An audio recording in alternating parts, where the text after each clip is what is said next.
Santosh Mishra in Gullak और Jameel Khan in real life, हाँ। दोनों में एज अ फादर क्या डिफरेंसेस या सिमिलरिटी है? And who is better? Gullak के आने के बाद मेरी बीवी कहती है अच्छा संतोष मिश्रा मत बनिए।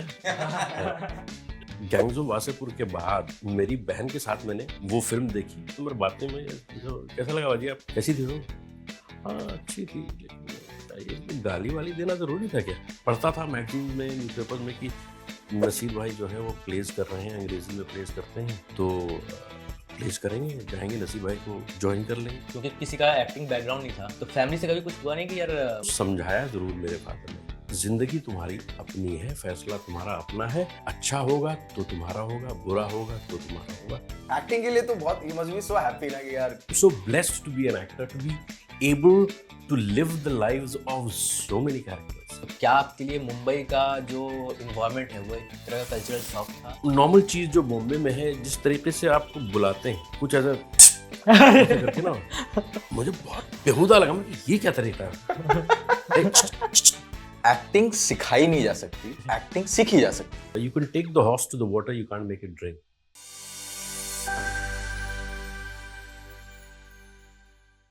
Hello and welcome to yet another episode of Unfolding Talent. Today we have a very special guest. Special क्योंकि ये बहुत मजे हुए एक्टर हैं और मुझे याद है जब मैंने पहली बार इन्हें देखा था तो एक एड फिल्म थी, एशियन पेंट्स की एड थी और तभी उनका चेहरा ना मेरे दिमाग में चिपक गया था। कुछ कुछ चेहरे होते हैं ऐसे जो आपके दिमाग में रह जाते हैं। फिर उन्होंने बहुत सारी फिल्मों में काम किया, लेकिन गैंग्स ऑफ वासेपुर में असगर का कैरेक्टर वो आज भी लोग उनसे जानते हैं। और अभी रिसेंटली संतोष मिश्रा का कैरेक्टर प्ले किया गुल्लक में एंड पूरी नेशन वाइड रिकॉग्निशन उनको मिली। जगत पापा बन गए। So please welcome Jameel Khan. Thank you sir for coming to our show. Welcome to the podcast sir. Thank you. Pleasure being here. How's life after Gullak sir?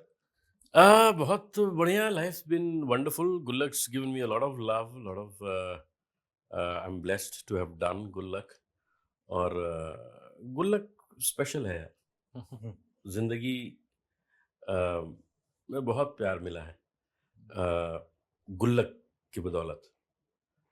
तो हाँ, गुल्लक कमाल है। तो सर हम गुल्लक की भी बात करेंगे, आपके बाकी कामों की भी बात करेंगे, मगर पहले मैं थोड़ा सा पर्सनल जानना चाहता हूँ। अच्छा। कि संतोष मिश्रा इन गुल्लक और Jameel Khan in real life, हाँ। दोनों में एज अ फादर क्या डिफरेंसेस या सिमिलरिटी है? And who is better? Better तो ये बेटर तो नहीं कह पाऊंगा मैं कि कौन बेटर है, क्योंकि दोनों जो है मेरे ख्याल में काफी हद तक इंटरमिंगल हो गए हैं। और जमील खान का कुछ अंश आपको संतोष मिश्रा में दिखेगा ही दिखेगा, क्योंकि जाहिर है जमील खान कर रहे हैं और जमील खान की अपनी तैयारी है। Jameel Khan as a personality किस तरीके के हैं और क्या सोच है और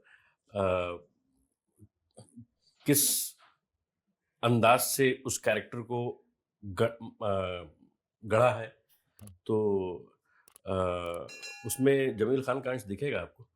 और संतोष मिश्रा और जमील खान पर्सनल लाइफ में बच्चों के साथ काफ़ी हद तक वैसे ही हैं, बीवी के साथ तो बहुत हद तक वैसे ही हैं कि मैं हाँ छेड़ता बहुत हूँ बीवी को और बड़ा मज़ा आता है। और वो कभी कभी मतलब पहले भी था, गुल्लक से पहले भी था ऐसा, लेकिन गुल्लक के आने के बाद मेरी बीवी कहती है अच्छा संतोष मिश्रा मत बनिए, स्टॉप बीइंग संतोष मिश्रा। तो वो मजा आता है। तो बेसिकली जो एक छेड़छाड़ होती है ना प्यार के साथ, जो जिसमें प्यार मिला होता है ना, तो वो बीवी के साथ तो बहुत करता हूँ मैं। और कभी कभी ओवरबोर्ड भी चला जाता हूँ तो वो फिर कहेगी इनफ। कैरेक्टर से बाहर निकलो। ना अरे भाई नहीं, अब कैरेक्टर से बाहर निकलो। अरे बीवी के सामने आप एक बार हो गया इनफ तो फिर हाँ देन यू बैक आउट। कभी कभी होता है ना मजाक मस्ती ज्यादा हो जाती है तो उनको लगता है कि यार ये ऑब्वियसली, और मुझे लगता है जाती जिंदगी में खास तौर से एक हद क्रॉस नहीं होनी चाहिए, एक दायरा होना चाहिए जहाँ पर कभी ये मजाक इस हद तक नहीं होना चाहिए कि किसी को ठेस पहुंच जाए। मजाक की की हद जो है वो तय करनी जरूरी है। Usually when you play a character, hmm, you take something out of the character also, no? As a जैसे आप संतोष मिश्रा का कैरेक्टर जब आप प्ले कर रहे हैं, तो आपको संतोष मिश्रा ने भी कुछ दिया होगा. There's some takeaway that you must have taken from the character. So what is that takeaway? Santosh Mishra मुझे ना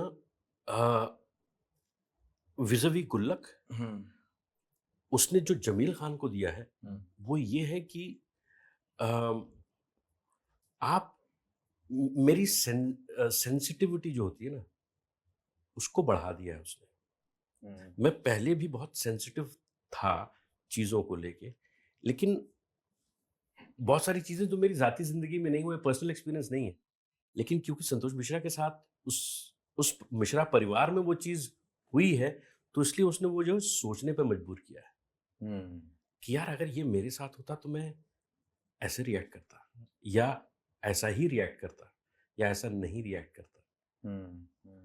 तो वो जब आप उसको एनालाइज करते हैं तब आपको लगता है कि संतोष मिश्रा ने यहाँ गलत किया है।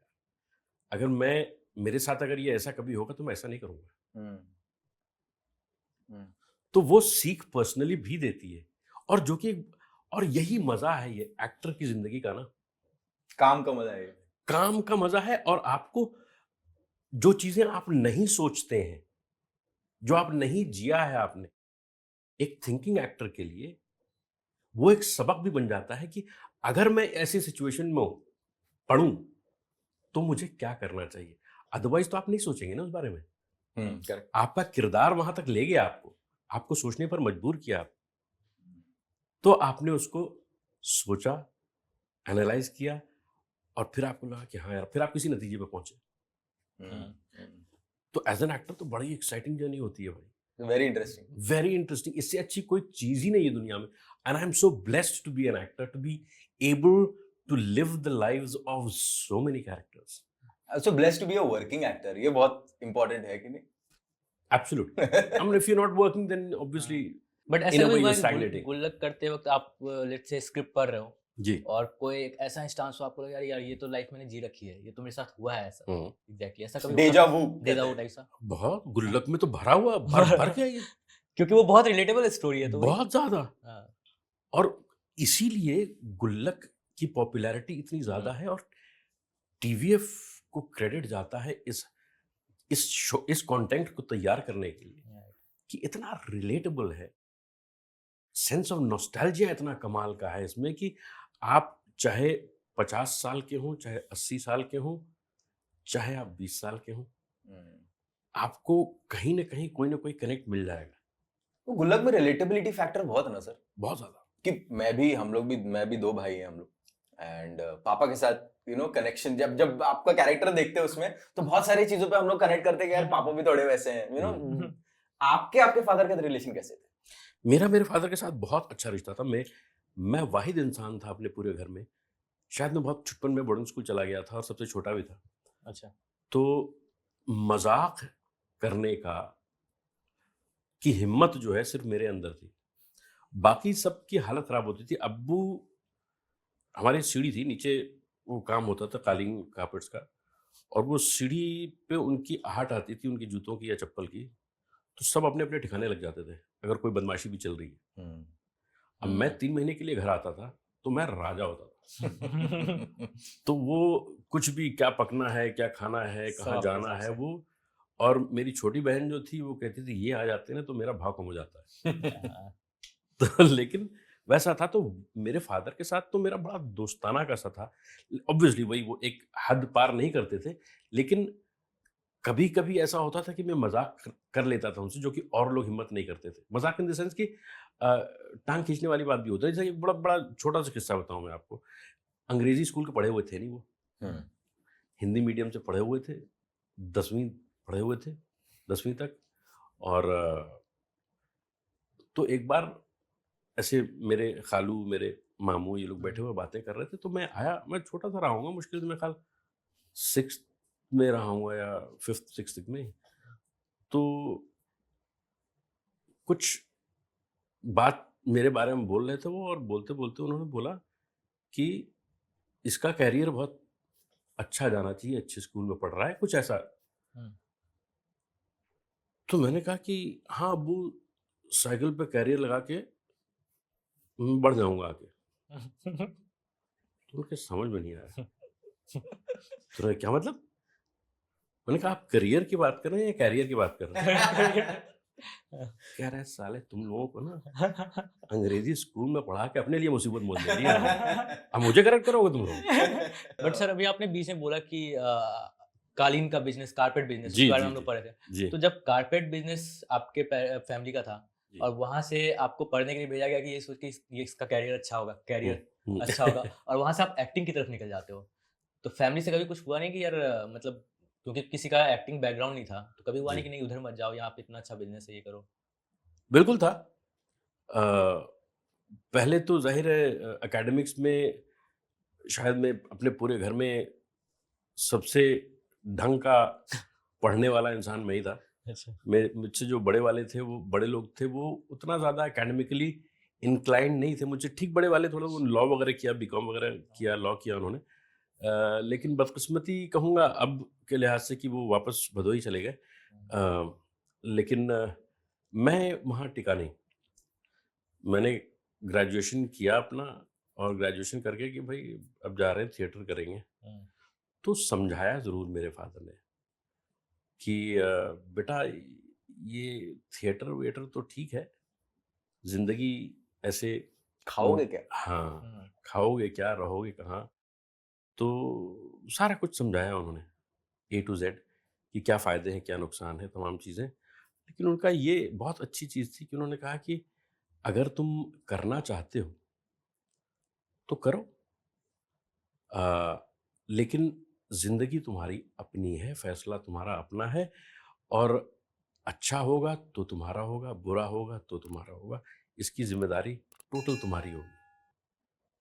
तो बहुत सोच समझ के फ़ैसला लेना, और अगर तुम्हें लगता है कि इसमें कामयाब हो सकते हो, by all means go and do it. There is no harm trying. और हौसला इस बात का था कि तुम्हें जो करना है करो, मुझसे कोई मतलब नहीं है, ऐसा नहीं था। उनका ये था कि ठीक है करो, आई एम विथ यू। जैसे अभी आपने बोला भदोही, जी यूपी, राइट? जी तो यूपी तो वैसे भी तहजीब वहजीब के लिए जानी जाती है, जी और बहुत तहजीब के लिए, तो वहाँ से जब आप मुंबई आते हो, जी। तो क्या आपके लिए मुंबई का जो इन्वायरमेंट है वो एक तरह का कल्चरल शॉक था, या फिर आपको पता था कि यहाँ पे ऐसा ही होता है सब चीज़ें? नहीं, मुझे बिल्कुल नहीं पता था। और ताज्जुब की बात तो ये है कि मुझे ये भी नहीं पता था कि कोई एक्टिंग स्कूल्स हैं, या एक्टिंग सीखी जा सकती है या सीखना चाहिए। हाँ।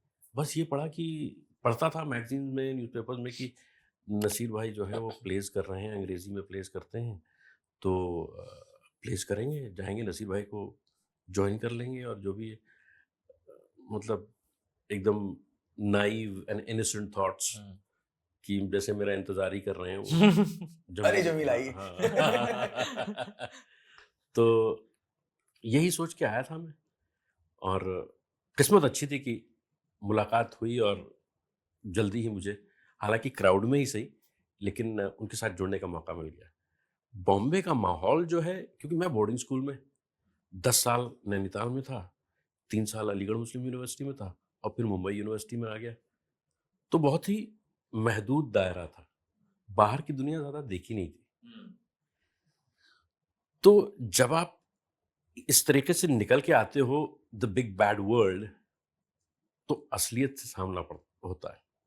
तब लगता है कि यार ये अभी कुएं में से बाहर निकले हो, और दुनिया इतनी आसान और इतनी सरल नहीं है। सब कुछ बहुत अच्छा नहीं होता। There are wolves in sheep's clothing. बिल्कुल। और फिर ठेस लगती है, और फिर तकलीफें होती हैं, लेकिन फिर वही तो एक स्ट्रगल है, या एक सीख है, या एक कुछ journey याद है है। सर कि फर्स्ट टाइम ऐसा कभी आपको रियलाइज हो कि कब you were like taken aback कि यार ऐसा कुछ, मैं तो समझता था कि अच्छा है बंदा, इस साला ये तो ऐसा निकला? बंदा तो मैं नहीं कहूँगा, लेकिन आप जब एक बहुत नॉर्मल चीज़ जो बॉम्बे में है, जिस तरीके से आपको बुलाते हैं, कुछ ऐसे करके ना, तो मुझे बहुत बेहुदा लगा। मैं कि ये क्या तरीका है?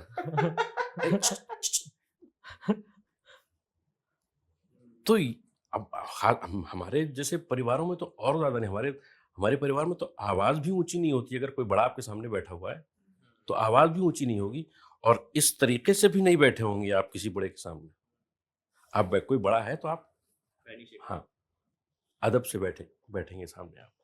तो वो वहां से आप जब आए हुए तो आप, और सड़कों पे तो वैसे ही, तो इनफैक्ट गैंग्स ऑफ वासेपुर के बाद ये मैं अक्सर बोलता हूँ लोगों को कि मेरी बहन के साथ मैंने वो फिल्म देखी। वो अलीगढ़ में थी, और बड़ी बहन मेरी सबसे बड़ी है परिवार में, वो उनके साथ हम लोग गए। उनके कुछ, मेरे भांजे के कुछ दोस्त थे वहाँ, वो लोग, हम लोग 12-15 टिकट लिए और गए देखने के लिए। और इत्तेफाक मेरा कि बहन और बहनोई के बीच में मैं बैठा हुआ था। तो वो खत्म हुआ तो इंटरवल में तो मैं निकल गया वहां से। अंधेरा हुआ, फिर आया, फिर निकल के फिर गाड़ी में बैठे, जब जा रहा तो मैंने ऐसी बातें, खामोश थे सब, तो मेरी बातें में पूछा, कैसा लगा बाजी आपको, कैसी थी वो? हाँ अच्छी थी, लेकिन इतनी गाली वाली देना जरूरी था क्या? तो मेरे बहनोई वो हंसे, कह रहे हैं हाँ आप लोगों का बाहर दुनिया से इतना वास्ता नहीं है ना, सड़कों पे किस तरीके की जिंदगी है और किस तरीके की जबान है आपको मालूम नहीं, ऐसे ही इस्तेमाल होती है जबान, यही भाषा होती है। तो मैं कंपैरिजन के तौर पे ये बात बताइए आपको कि घर के अंदर क्या है और घर के बाहर क्या है, सच्चाई बहुत जुदा है। तो उस तरीके के क्या कहते हैं, जब बॉम्बे में आए तो इस चीज को देख के थोड़ा धक्का तो लगता ही है कि भाई यार क्या तरीका है बात करने का, या बॉडी लैंग्वेज भी बहुत अलग होती है। तो सर आप मुंबई कौन से ईयर में आए थे? अरे यार मैं मिड 90s। तो मिड 90s में। हाँ और आपने अपनी पहली फिल्म की थी हम दिल दे चुके सनम, जो कि 99 में आई। जी। उस बीच में आप थिएटर कर रहे थे, राइट? हाँ हाँ, थिएटर तो मैं शुरू से ही। तो थिएटर का सर एक्सपीरियंस कैसा रहा? और वहाँ पे अपने आप को आप सपोर्ट, मतलब घर से सपोर्ट आ रहा था? क्योंकि थिएटर में ज़्यादा पैसा तो है नहीं जितना, और उस वक्त तो खास के शायद, correct me if I am wrong, उस वक्त ज़्यादा होगा नहीं। आज भी नहीं है। अभी नहीं है तो उस वक्त तो नहीं होगा जी। तो उस वक्त सर कैसे अपने आप को सपोर्ट करे थे? फिर घर से फाइनेंशियली सपोर्ट मिल जाता? नहीं, ये मेरा अपना फैसला था। एमए जैसे ही मेरा ख़त्म हुआ, मैंने घर वालों से कहा कि भाई मुझे आपके ताउन की ज़रूरत नहीं है, मैं अपने आप को संभाल लूँगा। तो हालांकि अ, मेरी माँ तैयार नहीं थी, लेकिन मेरे वालिद ने उनको समझाया कि ठीक है, लड़ना चाहता है ज़िंदगी से तो लड़ने दो, मैं तो हूँ ही।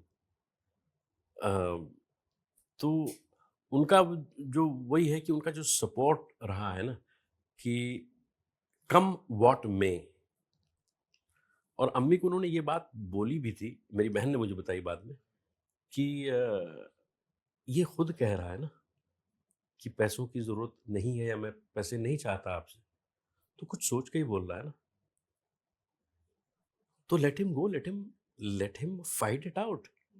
एक बच्चा जो खुद कह रहा है कि I want to fight it out, let him do it. और मुझे कहीं लगता है कि वो खुद को भी उसमें देख रहे थे कि ये, because he was a self made man, कि ये खुद लड़ना चाह रहा है अगर, तो लड़ने दो, मैं तो हूं ही ना।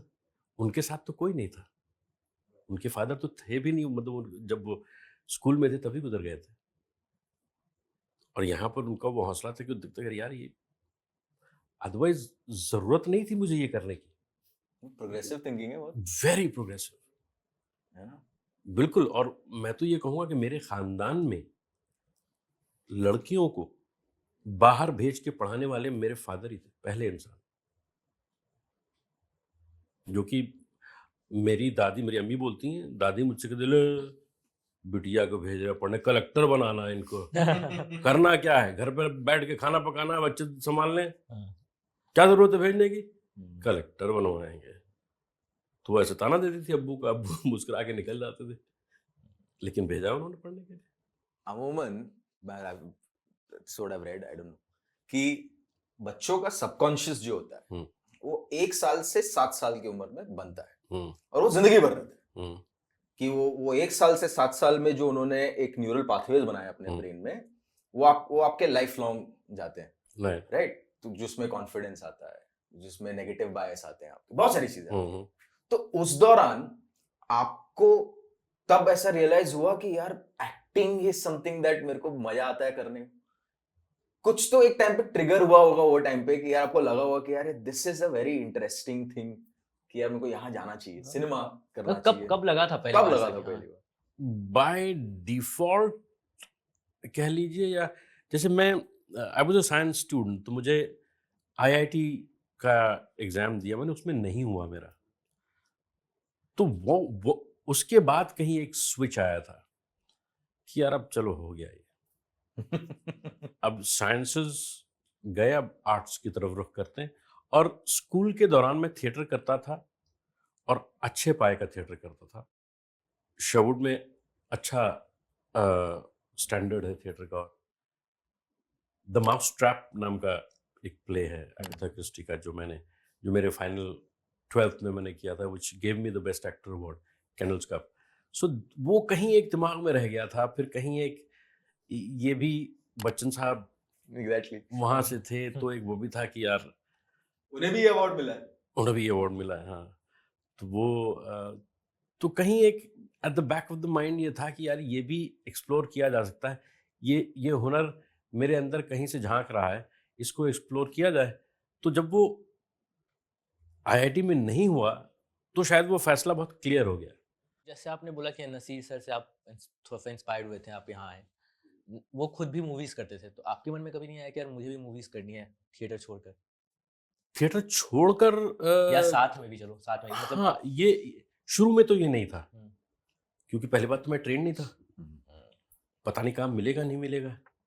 थिएटर कर रहा हूँ, तो थिएटर में जो खुशी मिलती थी ना वो करके, वही काफी था मेरे लिए। लेकिन थिएटर करते करते एमए कर रहा था मैं, तभी मैंने थिएटर शुरू कर दिया था। और वो 2 साल जब गुजरे तो समझ में आया कि यार ये इससे गुजारा तो हो नहीं पाएगा, तो खर्चे कैसे चलेंगे। और फिर वो 2 साल के बाद घर पे जाके घर वालों को ये भी कह दिया कि भाई आपकी जिम्मेदारी खत्म, अब मैं अपना खर्चा खुद उठाऊंगा। कह तो दिया, चलेगा कैसे। तो सोच रहे थे क्या कि नहीं बोलना चाहिए था क्या? नहीं, ये तो नहीं सोचा, लेकिन ये शायद वो इसलिए भी, now that you have put that question, मुझे ऐसा लगता है कि शायद अ, घर पे कुछ हालात ऐसे बन रहे थे कि इनके ऊपर अभी और ज़्यादा प्रेशर मेरी तरफ से नहीं जाना चाहिए। और दूसरा ये कि ये नहीं करूँगा मैं, तो मेरे अंदर एक फाइट करने का जज़्बा और पैदा होगा कि वरना पैसे आ रहे हैं घर से, हाँ ठीक है कर लेंगे। वो एक कंप्लेसेंसी भी आ जाती है। तो वो शायद उसने और एक ड्राइव पैदा किया कि पैसे नहीं आएँगे घर से, जो भी करना है खुद करना है। तो उससे एक एक ललक, एक एक शिद्दत ज़्यादा बढ़ जाती है काम को ढूँढने की, काम को करने की, अपने आप को प्रूव करने की और सक्सीड करने की। और वो सेंस ऑफ अचीवमेंट जब इस रास्ते से चल के आता है, उसका मज़ा कुछ अलग ही होता है। एक्टिंग के लिए तो बहुत, you must be so happy ना कि यार। या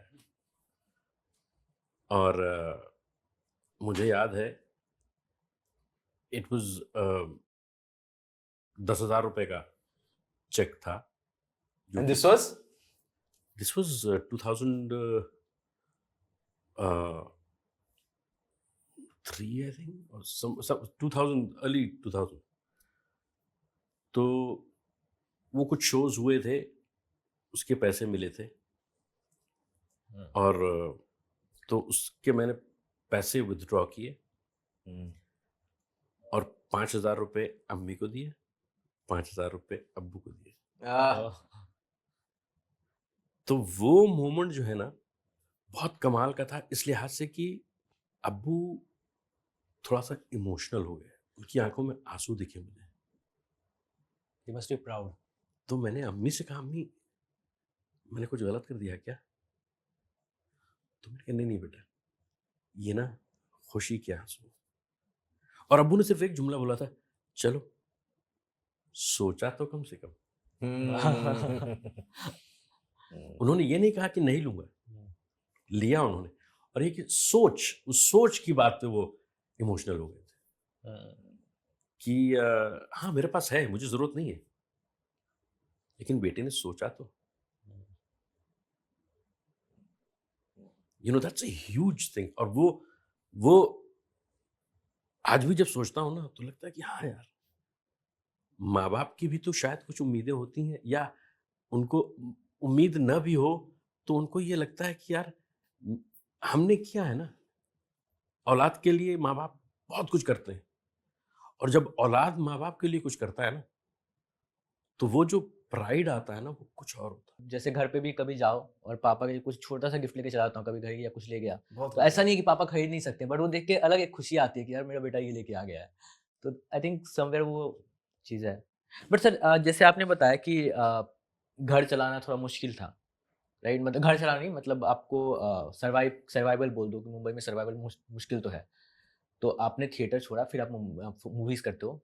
ये थिएटर कर रहा था, कर मैं रहे थे, छोड़ा सॉरी, नहीं हाँ, था। थिएटर कर रहे थे और साथ में मूवी आपने स्टार्ट की। हम्म। आपने एक मूवी की हम दिल दे चुके सनम, और फिर उसको छोड़ दिया, फिर से वापस आप फिर से फ़िल्मों से ब्रेक ले लेते हो। नहीं, पता नहीं वो कॉन्शियस डिसीजन था कि नहीं था, मुझे नहीं मालूम। जितना थिएटर तो कर ही रहा था मैं, और थिएटर का भी एक्चुअली मंटो इसमत हाजिर हैं, हाँ। जो नॉन इंग्लिश प्लेस जब नसीर भाई ने शुरू किए, तब जो है वो एक पहचान अलग बनी, तब वो ज्यादा लोगों की नजर में आया कि अरे ये कौन है। तो थिएटर ही मेन ट्रिगर पॉइंट, मेन जो होता है ना कि स्प्रिंग बोर्ड, वो थिएटर ही था। और फिल्में, वॉइस ओवर्स या एडवर्टाइजिंग, ये तमाम चीजें सब वहीं से निकली हैं, थिएटर से ही। घर वालों ने पहले क्या देखा था? आपका प्ले देखा था या फिर पहले मूवी देखी थी? पहला जो पहला काम? पहला काम तो मेरे ख्याल में एड ही देखा था, मुझे याद नहीं है कि पहला काम क्या था, लेकिन एड से क्या हुआ। सुनील बाबू वाली ad। हाँ, हाँ। तो वो पहले वहां पर ये बोलते थे क्या कर रहा है, वो थिएटर कर रहा है, ये दिखता तो है नहीं कहीं। दिखता तो है नहीं कहीं। हाँ, हाँ, आज हम मूवी देख जाऊंगा। हाँ। तो फिर जब ये एड आया ना, तब लोगों ने कहा हाँ अरे कर रहा है। अब दिख रहा है।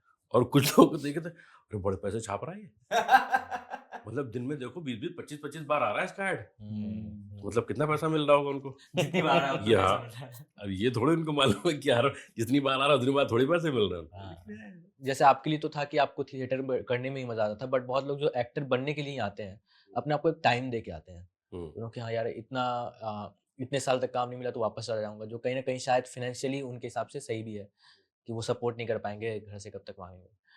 तो like based on your experience, आपका क्या अनुभव रहा और आप ऐसे क्या बताना चाहोगे कि जो एक्टर्स ये कर रहे हैं कि यार टाइम दे के आ रहे हैं एक्टिंग का, बेसिकली एक्टिंग के लिए क्या ये टाइम देकर आना सही है? अमूमन लोग आते हैं ना तो बोलते हैं यार मैं एक साल ट्राई करूंगा, क्योंकि आपको तो लगा लंबा वो टाइम। थॉट प्रोसेस थोड़ा अजीब है ना कि एक साल ट्राई करूंगा, नहीं हुआ तो मैं चला जाऊंगा। अब वही है कि आप के अंदर कितना कमिटमेंट है इस कला के लिए। अगर वो ट्रायल एंड एरर है तो आइए ना, 1-2 साल अगर लगाना है आपको, किस्मत आजमाने अगर आ रहे हैं तो ठीक है, आजमाइए और चले जाइए, कोई बात नहीं। अगर इसको अपना करियर बनाना है और इस कला के साथ आपको प्रेम है, तो फिर तो वक्त मांगता है। वो किस्मत की बात अलग है कि भाई आते ही आप चटक गए तो अलग बात है, वरना तो किस्मत होती है सर इसमें? बिल्कुल होती है।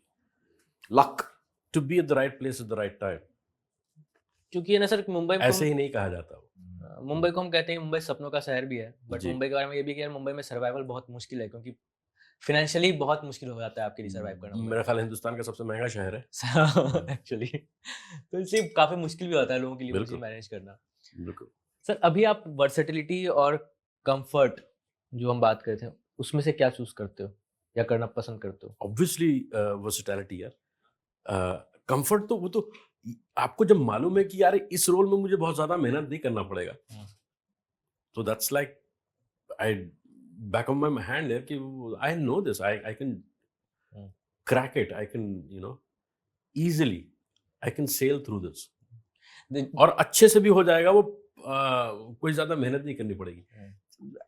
फिर क्यों एक्टर बने हो यार, फिर कुछ और नौकरी कर लेते ना, सुबह 9 बजे जाते, शाम को 6 बजे आते। क्योंकि चैलेंजिंग तो है वो। हाँ, तो वो जब तक कोई ऐसी चीज ना मिले जो कि आपको चैलेंज करे, आपके अंदर थोड़ी दुगदुगी पैदा करे, तब तक मजा नहीं है ना। रीजन आई एम आस्किंग ना इज बिकॉज कि मैंने रिसेंटली श्रीकांत देखी, तो मैं जानना चाहता हूँ कि श्रीकांत में जो आपने रोल प्ले किया हाँ, अब्दुल कलाम आजाद हाँ, सर का, हाँ। उसको करते वक्त क्या एप्रीहेंशंस थे मन में, क्योंकि वो ऐसा रोल है कि अब्दुल कलाम हो या फिर अटल बिहारी वाजपेयी हो, ये सब ऐसे कुछ कुछ रोल्स है, प्रोमिनेंट फिगर्स जो हमेशा स्कैनर में रहते हैं, भले ही 10 सेकंड के लिए क्यों ना आ जाए, राइट। कि यार ये कितना इसने पकड़ा, कितना कैरिकेचरिस्ट किया, कुछ एप्रीहेंशंस थे इस तरह के रोल करते हुए? बिल्कुल थे मुझे, और इनफैक्ट तुषार से जब मेरी बात भी हो रही थी तो मैंने कहा भाई ये कहाँ से सोच लिया तुमने मुझे। मैं तो न दिखता हूँ उसकी तरह, न मेरी जबान वैसी है, न मेरी कदकाठी वैसी है।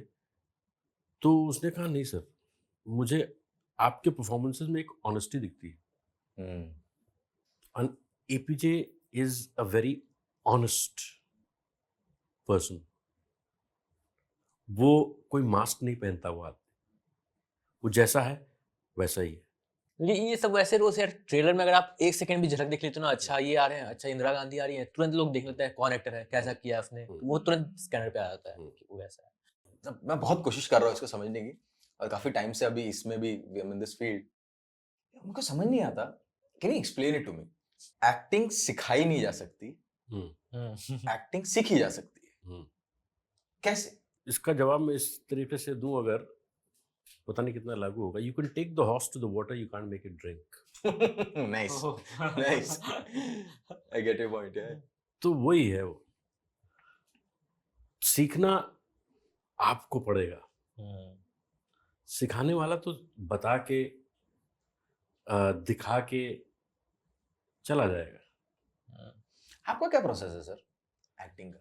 देखो मैंने तो काफी सुने मेथड एक्टिंग होती है, फिर व्हाट इज इट कॉल्ड, जितने भी एक्टिंग के स्कूल्स हैं, मुझे जो ऐसा लगता है कि आपको अपना तरीका इजाद करना पड़ेगा। What is it that is working for you. जरूरी नहीं है कि आपका तरीका मेरे लिए वर्क करे, लेकिन अगर नहीं वर्क कर रहा है तो क्या वर्क करेगा वो मुझे सीखना पड़ेगा, वो मुझे तय करना पड़ेगा और ढूंढना पड़ेगा। Is memory a very big tool? Absolutely. Good bad? There is nothing bad about. नहीं, कोई कोई ट्रॉमेटिक एक्सपीरियंसेस भी होते हैं। हाँ, तो फॉर एन एक्टर तो ये तो मतलब बहुत तगड़ा खजाना टूल है। और क्या फिर। तो वो एक तरह से हेल्प भी करेगा फिर तो, है कि नहीं?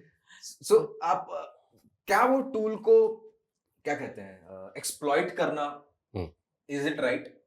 कि आप समझो कि एक जैसे कि बहुत एग्जांपल देता हूं सिंपल सा, कि रोने वाला कोई सी, and you have a bitter memory about something, and आपने उसको काफी टाइम यूज कर लिया है, तो ये नहीं ऐसा लगता कि यार ये एक्सप्लॉइट हो रही है मेमोरी, कि मैं उसको बार बार यूज कर रहा हूँ, and for the character I am not creating anything new?